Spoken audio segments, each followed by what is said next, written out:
अच्छा, बोलिए भारत माता की, भारत माता की, भारत माता की। आज के इस विशाल जनसभा में मंच पर उपस्थित हमारे बहुत ही कर्मठ, लोकप्रिय और संवेदनशील अध्यक्ष सम्माननीय संजय बंडी जी, हमारे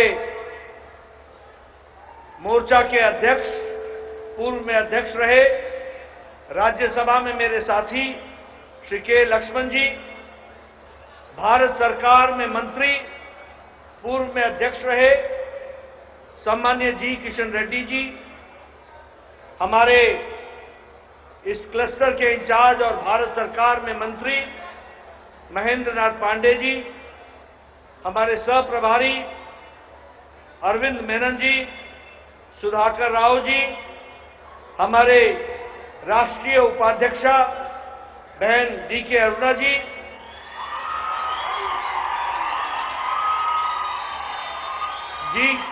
हमारे जितेंद्र रेड्डी जी, विश्वेश्वर रेड्डी जी, हमारे सभी वरिष्ठ साथीगण जो मंच पर विराजमान हैं, सांसदगण, विधायकगण और यहां नगर कुर्नूल में एकत्र आए इतनी बड़ी संख्या में देवियों और सज्जनों और मेरे युवा साथी, नौजवान साथी और मीडिया के मेरे साथी, प्रिंट मीडिया और इलेक्ट्रॉनिक मीडिया के मेरे साथी, मेरा ये सौभाग्य है कि मुझे आज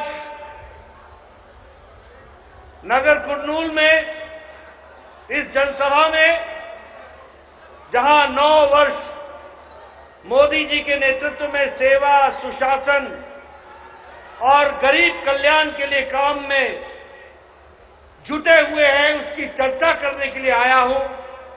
तो सबसे पहले मैं यहां पर इस शक्तिपीठ मां जोगुलांबा को नमन करते हुए अपनी बात को प्रारंभ करता हूं।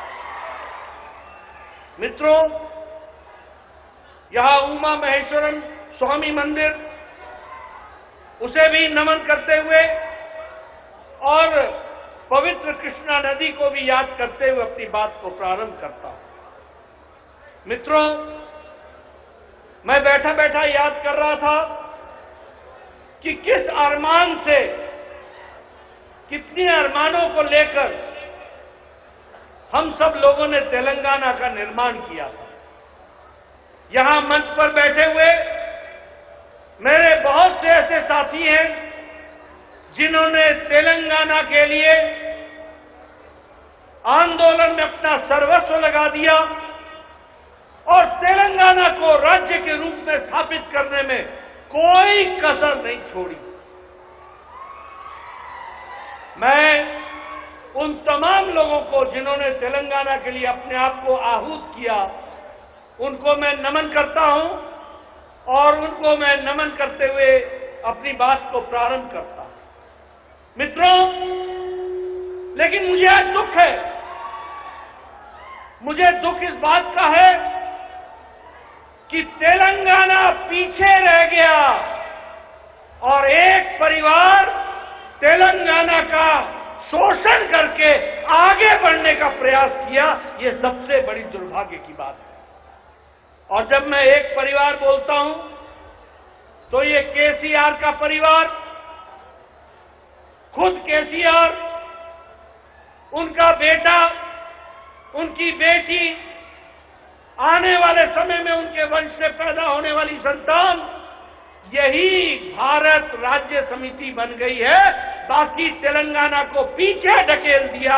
इस बात का मुझे दुख है।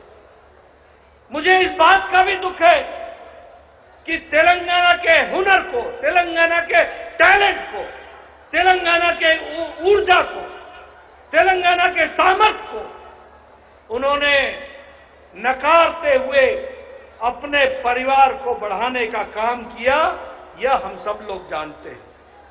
मुझे इस बात की खुशी है कि जहां तेलंगाना को केसीआर ने बर्बाद करने में कोई कसर नहीं छोड़ी, वहां मुझे एक बात का संतोष मिलता है कि मोदी जी के नेतृत्व में देश आगे बढ़ा और तेलंगाना के विकास में भी अपनी तरफ से कोई कसर नहीं छोड़ी, कोई कसर नहीं छोड़ी। ये मैं बोलना चाहता हूं।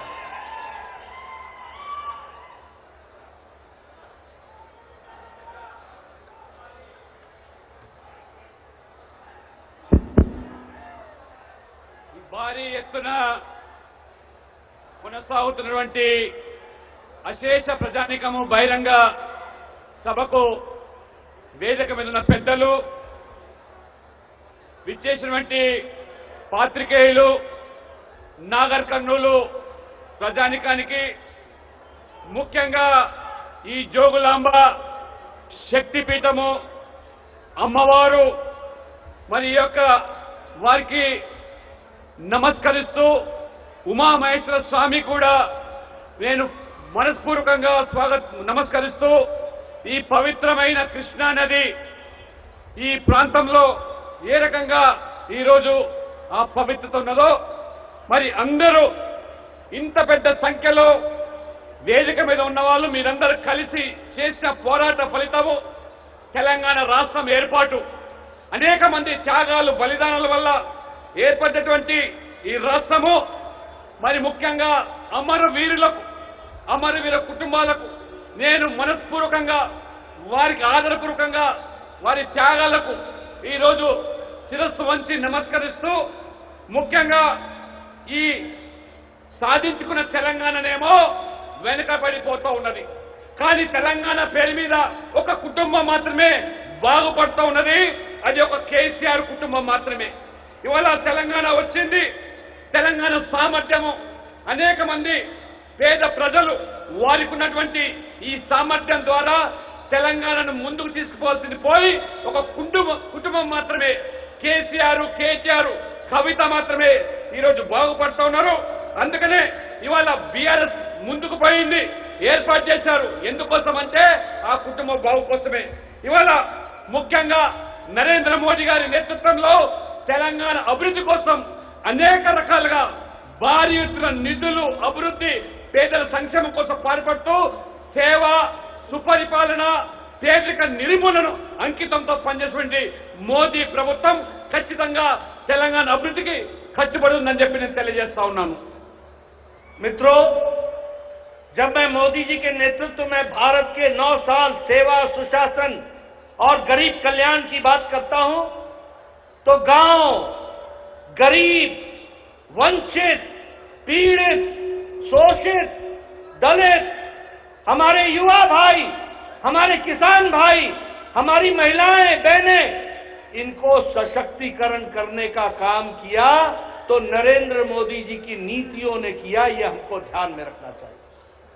जब हम बात करते हैं प्रधानमंत्री गरीब कल्याण अन्न योजना की, तो 80 करोड़ की जनता को 5 किलो गेहूं या 5 किलो चावल, 1 किलो दाल और 1 किलो नमक देने का काम किसी और ने नहीं किया, नरेंद्र मोदी ने 80 करोड़ की जनता को दिया है। और जब मैं 80 करोड़ की जनता बोलता हूं, तो इसका मतलब यह हुआ कि सारी यूरोप की जनसंख्या से कहीं ज्यादा हमारे गरीब लोगों को मोदी जी 5 किलो गेहूं या 5 किलो चावल दे रहे हैं। और आपको जानकर खुशी होगी कि भारत की गरीबी 22% से घट करके 10% से कम हो गई है। From 22% it has been reduced to 10%, less than 10%. और अति गरीबी, एक्सट्रीम पॉवर्टी 1% से भी कम हो गई है। ये भारत की बदलती तस्वीर हमको देखने को मिलती है। प्रधानमंत्री आवास योजना, 4 करोड़ घर बने, 4 करोड़, और 4 करोड़ का मतलब होता है कि जिसमें 15 करोड़ लोगों को शेल्टर मिला, और 15 करोड़ लोगों को अगर राहत मिली है तो यह ऑस्ट्रेलिया की पॉपुलेशन का 6 गुना है, 6 टाइम्स ऑफ ऑस्ट्रेलियन पॉपुलेशन। लेकिन मुझे दुख होता है कि इसमें भी प्रधानमंत्री आवास योजना में केसीआर जी का घपला हुआ है, घोटाला हुआ है। बोलिए, घोटाला हुआ कि नहीं हुआ? हुआ कि नहीं हुआ? घोटाले वाले लोगों को जेल में जाना है कि नहीं? जाना है कि नहीं? उनको भेजना है तो कमल खिलाना होगा, ये भी आपको याद रखना होगा, ये भी आपको समझना होगा। मित्रों, प्रधानमंत्री स्वच्छता अभियान, इज्जत घर, टॉयलेट्स, क्या संख्या थी? 11 करोड़। और 11 करोड़ में 31 लाख टॉयलेट्स हमारे तेलंगाना में बने, 31 लाख। और 31 लाख का मतलब है कि आज मोदी जी ने भारत को 100% ODF कर दिया, ओपन डेफिकेशन फ्री कर दिया। अब कोई बाहर खेत में नहीं जाता है, सबको, यानी 11 करोड़ महिलाओं को और आपके यहां 31 लाख महिलाओं को इज्जत से जीने का अधिकार दिया, तो नरेंद्र मोदी जी ने दिया, ये भी हमको ध्यान में रखना चाहिए। मित्रों, उज्ज्वला योजना, उजाला योजना, इन सब ने जहां गैस पहुंचाई, वहीं प्रधानमंत्री आयुष्मान योजना, 50 करोड़ पीपल, 50 करोड़ का मतलब होता है कि साउथ अमेरिका की आबादी से ज्यादा, more than south America population, 50 crore को 5 लाख रुपए का हेल्थ कवर देने का काम आदरणीय नरेंद्र मोदी जी ने किया। और इस तरीके से गरीब को, महिलाओं को, वंचित को, किसान को, उनको अगर किसी ने रास्ता दिया, अब किसान सम्मान निधि में 11 करोड़ 78 लाख, 11 करोड़ 78 लाख लोगों को किसान सम्मान निधि हर चौथे महीने 2000 रुपए दे रहे हैं। और उसमें भी हमारे 38 लाख 50 हजार तेलंगाना के किसान हैं। 38 लाख 550,000 आज तेलंगाना किसान जिनको प्रधानमंत्री किसान सम्मान निधि मिल रही है। इसलिए मित्रों, गांव, गरीब, वंचित, पीड़ित, शोषित, दलित, इनको ताकत देने का काम किया है तो नरेंद्र मोदी जी ने किया, ये हमको ध्यान रखना चाहिए। మిత్రులారా, నరేంద్ర మోడీ ప్రభుత్వము ఇది పూర్తిగా కేవలం పేదలకు అంకితమైన ప్రభుత్వం. బడుగు బలహీన వర్గాలు, దళితులు, మహిళలు, రైతులు, యువకుల కోసం పాటుపడేటువంటి ప్రభుత్వము ఒక అంకిత భావంతో పేదరిక నిర్మూలన కోసం వాళ్ళ యొక్క జీవితాల్లో వెలుగు నింపడానికి అహోరాత్రులు కష్టపడుతున్నటువంటి మహానుభావుడు ఇది నరేంద్ర మోదీ గారు. దాదాపు ఇవాళ దేశవ్యాప్తంగా 80 కోట్ల మందికి ఏ పేదవాడు కూడా కడుపు ఆకలితో పస్తులు ఉండకూడదని చెప్పి, 2 పూటల తిండి పెట్టాలని చెప్పి 5 కిలోల బియ్యాన్ని ఇవాళ పంపిణీ చేస్తున్నటువంటి ఈ పథకము ప్రపంచంలో ఎక్కడ లేదు. అది మన భారతదేశంలోనే మోదీ గారి నాయకత్వంలోనే ఈ ఉన్నదంటే దాదాపు 80 కోట్ల మంది యూరోప్ దేశం కంటే ఎక్కువ జనాభా ఉన్నటువంటి వాళ్లకు ఇవాళ ఈ యొక్క ఉచిత బియ్యం పథకాన్ని పంపిణీ చేస్తున్నారు. అదే రకంగా ఈ దేశంలో మోదీ గారు ప్రధానమంత్రి కాకముందు పేదరికము 22% ఉంటే మోదీ గారి యొక్క ముందు చూపుతో పేదలకు వారు చేసేటువంటి అనేక పథకాల ద్వారా ఇవాళ పేదరికాన్ని 10% వరకు వాళ్ళు తగ్గించడం జరిగింది. అత్యంత పేదరికం ఏదైతే ఈ దేశంలో దాదాపు 1% కుదించబడ్డదంటే మోదీ గారు పేదల పట్ల అంకిత భావంతో అనేకమైనటువంటి పథకాలు ప్రవేశపెట్టి ఏ రకంగా ఆదుకుంటున్నాడో ఇవాళ మనం చూస్తున్నాం. పేదవాడికి సొంతింటి కళ సాకారం చేయడానికి నరేంద్ర మోడీ ఈ 9 సంవత్సరాల్లో 4 కోట్ల మందికి పక్కా ఇల్లు కట్టిస్తే, తెలంగాణ రాష్ట్రానికి 2,50,000 ఇల్లు మంజూరు చేస్తే, ఈ కేసీఆర్ గారు డబుల్ బెడ్రూమ్ పేరు మీద పేదలను వంచి మోసం చేసి ఏ రకంగా అవినీతికి పాల్పడుతున్నారో ఇవాళ మీరు చూస్తా ఉన్నారు. తెలంగాణలో ఇవాళ ప్రధానమంత్రి ఆవాస్ యోజన అంటే దాదాపు 4 కోట్ల మంది అంటే 6 ఇంతలు ఆస్ట్రేలియా దేశానికంటే మరి 6 ఇంతలు ఎక్కువ ఇల్లు కట్టించిన మహానుభావుడు. ఒక దేశానికి మించి 6 దేశాలు నిర్మించిన స్థాయికి ఇవాళ పేదలకు ఇల్లు కట్టించాడు. అదే రకంగా ఇవాళ ముఖ్యంగా మరి పేదరికం నిర్మూలన కోసం పాటుపడుతున్నటువంటి ఈ యొక్క మోదీ ప్రభుత్వం పట్ల తెలంగాణ ప్రజలు కూడా గమనిస్తున్నారు. ఖచ్చితంగా అంధకారంలో నెట్టినటువంటి ఈ తెలంగాణలో కమలం వికసిస్తే గాని పేదల బతుకులు బాగుపడవని చెప్పి వాళ్ళ మోదీ గారు భావిస్తున్నారు. ముఖ్యంగా మహిళల యొక్క ఆత్మ గౌరవంతో కూడినటువంటి ఈ యొక్క టాయిలెట్లు, బాత్రూంలు ఈ రకంగా మోదీ గారు మొదటగా ఈ యొక్క దేశంలో మహిళల యొక్క వారికి టాయిలెట్ నిర్మాణం మొదలుపెట్టే 11 కోట్ల మందికి ఈ 9 సంవత్సరాల్లో ప్రతి పల్లెకు, ప్రతి ఇంటికి పేదవారికి మహిళలివి టాయిలెట్లు మరుగుదొడ్లు కాదు, ఆత్మ గౌరవ నిలయాలుగా, ఇజ్జత్ గర్లుగా భావిస్తా ఉన్నారు. 11 కోట్లు దేశంలో నిర్మిస్తే 21 లక్షల టాయిలెట్లు తెలంగాణలో నిర్మించి 100% తెలంగాణలో ఏ పల్లెలో ఏ వాడలో మరుగుదొడ్లు లేకుండా ఇవాళ మహిళలకు ఆపద్ బాంధుగా నరేంద్ర మోడీ గారు ఉజ్వల గ్యాస్ ఒంటిట్లో మహిళలు పడుతున్న పేదవాళ్ళు కష్టాలు చూశాడు. నరేంద్ర మోడీ తల్లి వంటిట్లో పడ్డ కష్టాలు చూసి ఏ తల్లి చెల్లి నీళ్ళలో కళ్ళలో నీళ్లు రాకూడదని చెప్పి ఉజ్వల గ్యాస్ ప్రవేశపెడితే ఇవాళ దాదాపు 9 కోట్లపై చిలుకు మొత్తం దేశవ్యాప్తంగా ఉజ్వల గ్యాస్ కింద ఆయుష్మాన్ ఇవాళ ఏదైతే పథకం ఉందో వైద్యం 5 లక్షల ప్రతి కుటుంబానికి ఉచితంగా వైద్యాన్ని ప్రవేశపెడితే ఇవాళ ప్రపంచంలో అంత పెద్ద ఆరోగ్య పథకం, బీమా పథకం ఎక్కడ లేదు. దాదాపు 50 కోట్ల మందికి, అంటే సౌత్ అమెరికాకు మించి ఇవాళ అటువంటి ఆరోగ్య వైద్య పథకాన్ని మోదీ గారు ఇచ్చారంటే పేదల పట్ల వారికి ఉన్నటువంటి అంకితభావం. రైతులకు పెట్టుబడి సాయం కింద కిసాన్ సమ్మాన్ నిధి కింద సంవత్సరానికి 6,000, 2,000 రూపాయలు విడతలుగా ఆ రకంగా ఇస్తా ఉంటే నేరుగా ఇవాళ ఈ రైతుల ఖాతాలో చేరుతుంది. దళారీ వ్యవస్థ లేదు, రూపాయి కోత లేకుండా, అవినీతికి తావు లేకుండా మోదీ గారు ఏ రకంగా 11 కోట్ల 78 లక్షల మందికి దేశవ్యాప్తంగా ఇస్తా ఉంటే తెలంగాణలో 48 లక్షల రైతులకు నేరుగా వాళ్ళ బ్యాంకు ఖాతాలు చేరుతుంది. ఇది మోదీ గారి ప్రభుత్వం. పారదర్శకతో, అవినీతి రహితంతో పనిచేసే ప్రభుత్వం అది మోదీ గారి ప్రభుత్వం. ఇది मित्रों, जब मैं प्रधानमंत्री मोदी जी की बात कर रहा हूं तो आप ये भी ध्यान रखिए कि आज कोरोना के बाद और यूक्रेन की लड़ाई के बाद दुनिया में आर्थिक मंदी आई, लेकिन अकेला भारत मोदी जी के नेतृत्व में आर्थिक रूप से ब्राइट स्पॉट की तरह चमक रहा है और आगे बढ़ रहा है. इसको हमको समझना चाहिए. अभी मॉर्गन स्टैनली की रिपोर्ट ने यह कहा कि इंडिया की इकोनॉमी, भारत की अर्थव्यवस्था बहुत मजबूती पर खड़ी है, इन्फ्लेशन पर काबू है, खाद्य सामग्री की महंगाइयों पर काबू है और इसके साथ साथ विकास दर में 8.2% के रूप में आगे बढ़ रहा है.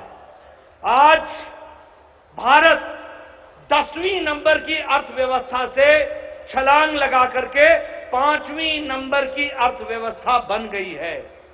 $84.8 billion US dollar foreign direct benefit के तर्ज पर यहां पर खर्च हो रहे हैं एक साल के अंदर. आज हमारा इलेक्ट्रॉनिक में मैन्युफैक्चरिंग 500% बढ़ गई, 500 टाइम्स बढ़ चुकी है. मोबाइल जो हम 2014 में 92%, 92% वी यूज टू इंपोर्ट, हम उसको बाहर से लाते थे, विशेष करके चाइना से लाते थे. आज आपके हाथ में जो मोबाइल है वो 97%, 97% इंडिया में बन रहा है और अब एप्पल का मोबाइल भी इंडिया में बन रहा है. आज जापान को पछाड़कर ऑटोमोबाइल इंडस्ट्री में हम दुनिया में 3रे नंबर पर खड़े हो गए हैं. आज हम टॉय के एक्सपोर्ट में हमने तिगुना ही अपना एक्सपोर्ट बढ़ाया है. तो आप देखेंगे आर्थिक दृष्टि से आज भारत बढ़ता जा रहा है. एक समय में इंफ्रास्ट्रक्चर में 18 लाख करोड़ रुपए खर्च हुए. भारत ने 18 लाख करोड़ रुपए खर्च किए. इस साल 10 लाख करोड़ रुपए एक साल के अंदर खर्च हो रहा है. नेशनल हाईवे जो दिन में 12 किलोमीटर बनते थे आज 39 किलोमीटर बन रहे हैं. और उसी तरीके से प्रधानमंत्री ग्राम सड़क योजना 3,28,000 किलोमीटर की सड़क बनी है और जिसमें 2,396 किलोमीटर की सड़क आपके तेलंगाना में गांव को जोड़ने के लिए बनी है। विकास की दृष्टि से देखा जाए तो हमारे प्रधानमंत्री जी ने विदेश में भी, दुनिया में भारत को स्थापित करने में कोई कसर नहीं छोड़ी है।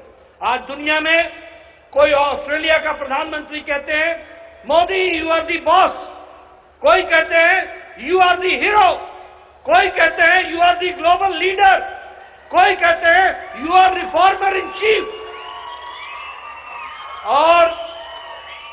और पहले भारत दुनिया में जब अमेरिका जाता था, भारत जब अमेरिका जाते थे तो चर्चा क्या होती थी? टेररिज्म, पाकिस्तान, कश्मीर।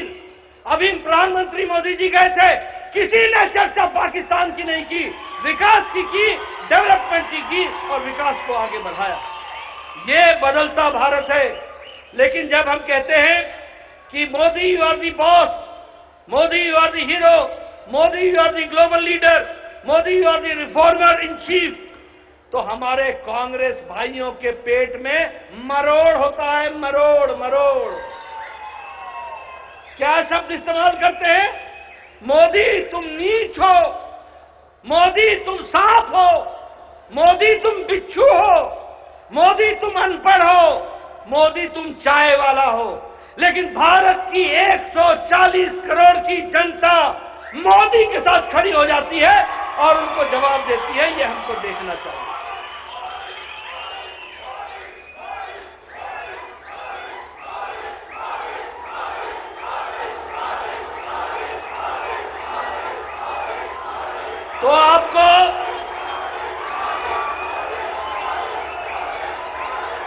तो आपको समझना चाहिए, अभी अभी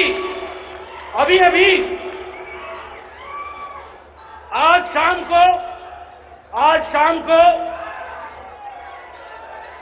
शाम को प्रधानमंत्री मोदी जी अमेरिका की यात्रा और इजिप्ट की यात्रा से लौटेंगे। आज ही उनको इजिप्ट का सर्वोच्च सम्मान के साथ उनका स्वागत हुआ है इजिप्ट में, और वह भारत के पहले प्रधानमंत्री हैं जिनको इतने सारे देशों ने सम्मान दिया है। ये आज आकर के स्थिति खड़ी है।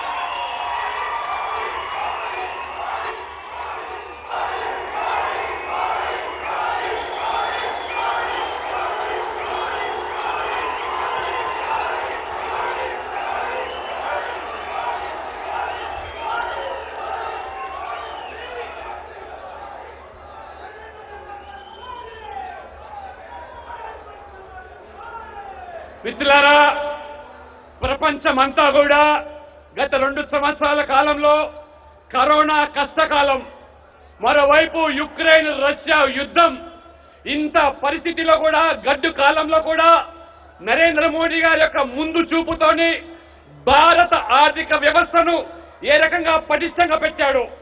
వారు ఒక విజనరీ లీడర్ కాబట్టి ఏ రకంగా ఇన్ఫ్రాస్ట్రక్చర్ మీద పెట్టుబడి పెట్టి ఇవాళ ప్రపంచంలోనే ఆర్థికంగా 10వ స్థానంలో ఉన్నటువంటి భారతదేశాన్ని 5వ స్థానానికి తీసుకొచ్చినటువంటి ఆ ఖ్యాతి ఘనత అది నరేంద్ర మోడీకి దక్కుతున్నది.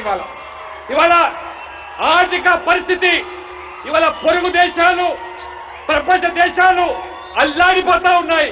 కానీ ఇవాళ ఆర్థికంగా పటిష్టంగా ఉన్నాం, స్థిరంగా ఉన్నాం. మార్గన్ స్టాలీ ఆయన నివేదిక చెప్తాడు, ఇవాళ అభివృద్ధి ఈ భారతదేశంలో వేగంగా ముందుకు పోతా ఉన్నది, ద్రవ్యోల్బణం తగ్గిపోతా ఉన్నది, అభివృద్ధి రేటు పెరిగిపోతా ఉన్నది.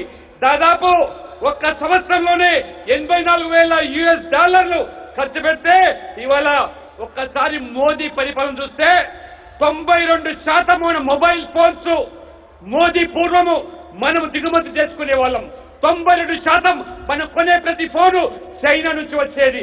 కానీ ఇవాళ మోదీ గారి నేతృత్వంలో 97% ప్రతి మొబైల్ ఫోను భారతదేశంలో ఉత్పత్తి అవుతా ఉన్నది.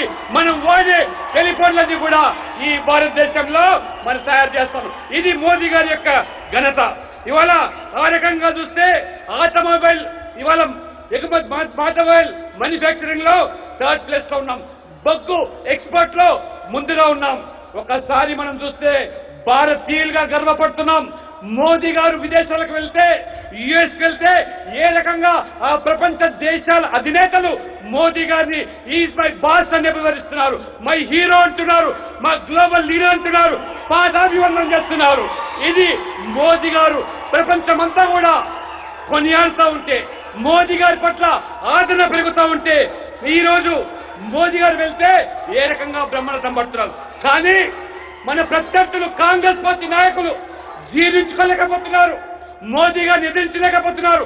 మోదీ గారి అభివృద్ధి, పేదల సంక్షేమం పట్ల వాళ్ళు విమర్శ చేయలేకపోతారు. వారు విమర్శలు చేస్తుంది ఏమిటంటే, మోదీ గారిని ఏ రకంగా ఆయన కులం పేరు మీద ఆ రకంగా నీచ్ అంటున్నారు, దొంగ అంటున్నారు, సాయిబాల్ అంటున్నాడు. ఈ పేదవాడు దేశానికి ప్రధానమంత్రి ఎట్లయితాడు, ఛాయ్ అమ్ముకునేవాడని చెప్పి ఈ రకం అక్కసుతో రాహుల్ గాంధీ వీరందరూ కూడా వారు మాట్లాడుతున్నారు. మోదీ గారు ఏ రకంగా విషయాన్ని మింగినట్టుగా ఈ విమర్శలు మింగుతూ ఈ దేశ ప్రజల ప్రయోజనాల కోసం ఎంత దానికైనా సిద్ధం, కానీ నేను రాజీ పడను, ఈ దేశాన్ని ముందుకు తీసుకుపోతానని చెప్పి వారు చెప్తున్నారు. మరి మోదీ గారు మొన్న అమెరికా, ఈజిప్ట్ పర్యటించి ఇవాళ సాయంత్రం భారతదేశానికి వస్తా ఉన్నాడు. ఒక్కసారి ఈజిప్ట్ లో కొన్ని దశాబ్దాల తర్వాత మొదటి ప్రధానమంత్రి నరేంద్ర మోదీ గారు ఈజిప్ట్ వెళ్తే బ్రహ్మాండమైనటువంటి స్వాగతం పలికారు. ఇవాళ మొదటి భారతదేశ ప్రధానమంత్రి ఆ రకంగా బ్రహ్మాండమైన స్వాగతం కాకుండా మొత్తం ఈజిప్ట్ అంతా కూడా వారికి మోకరిల్లిందంటే, ఒక్కసారి మోదీ గారు ప్రపంచ నేతగా ఎదుగుతా ఉంటే భారతీయులుగా మనం గర్వపడుతూ ఉన్నాం. ఇవాళ मित्रों, मोदी जी ने देश के लिए तो किया ही किया, लेकिन तेलंगाना को भी विकास की दृष्टि से विकास में कोई कसर नहीं छोड़ी और विकास को आगे बढ़ाया है. मैं बताना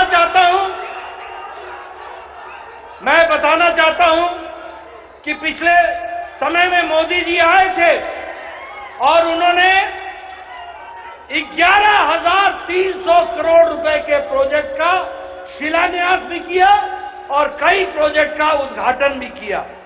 आपको जानकर खुशी होगी कि अब बीबी नगर में all India institute of medical sciences 1350 crore रुपए का 1,350 करोड़ रुपीस का उसका काम बनने का शुरू हो गया है. उन्होंने सिकंदराबाद के रेलवे स्टेशन के रीडेवलपमेंट के लिए 720 करोड़ रुपए दिए हैं. उसी तरीके से 13 मल्टी मॉडल ट्रांसपोर्ट सिस्टम, उसके लिए हैदराबाद और सिकंदराबाद ट्विन सिटी के लिए उसको भी उन्होंने फ्लैग ऑफ किया. उसी तरीके से तेलंगाना में पूरी रेलवे लाइन डबलिंग कर दी गई है, इलेक्ट्रिफाइड कर दी गई है, डबल भी कर दिया और इलेक्ट्रिफाइड भी कर दिया, ये भी हो गया है.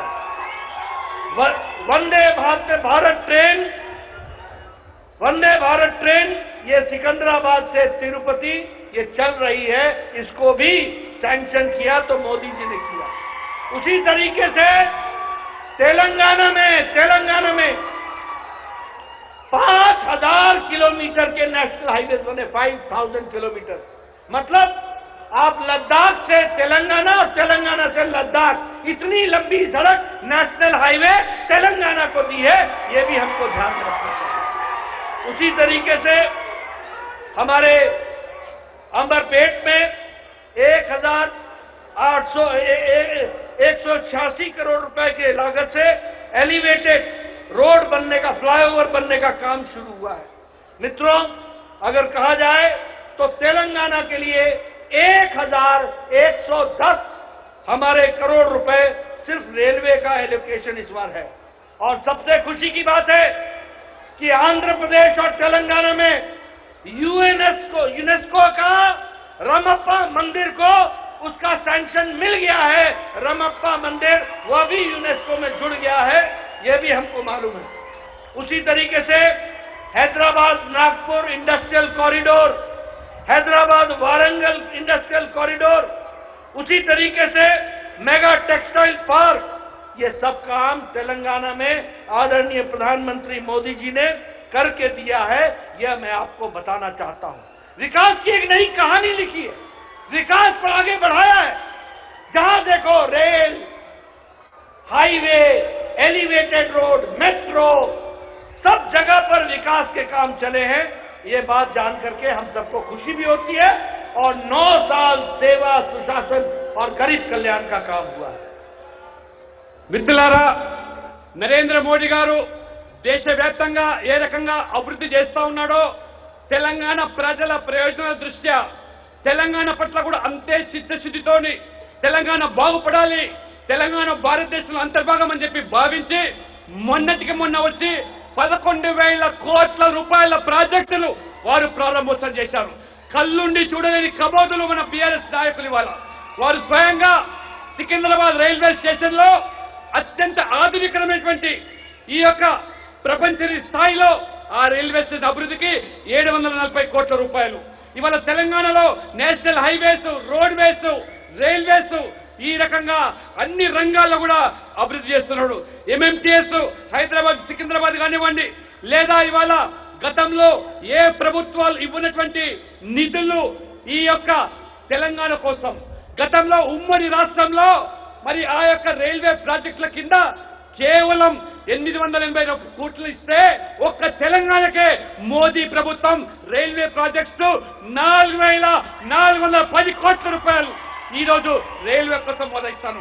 2 వందే భారత్ ఎక్స్ప్రెస్లు తెలంగాణ రాష్ట్రానికి 2 వందే భారత్ ఎక్స్ప్రెస్లు సికింద్రాబాద్ నుంచి తిరుపతి, సికింద్రాబాద్ నుంచి ఈ రకంగా విశాఖపట్నం.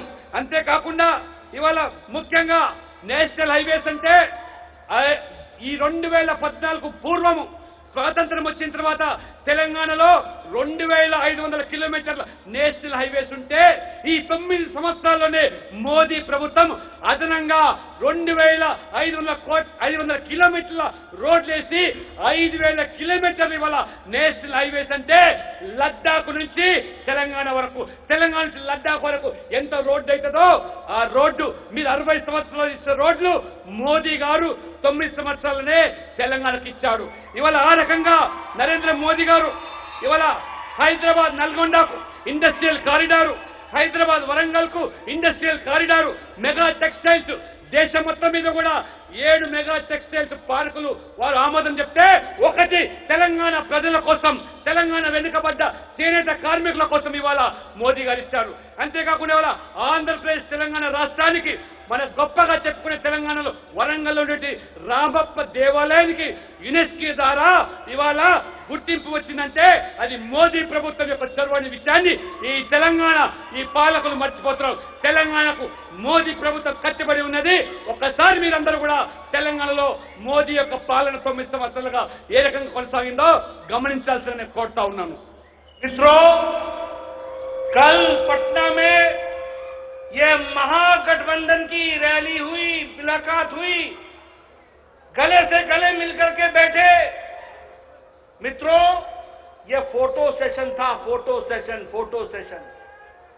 एक तरफ मोदी जी ने विकास को आगे बढ़ाया और वंशवाद को समाप्त किया, एक तरफ मोदी जी ने विकासवाद को बढ़ाया और वोट पॉलिटिक्स को समाप्त किया, एक तरफ मोदी जी ने तुष्टीकरण को समाप्त किया और विकासवाद को आगे बढ़ाया।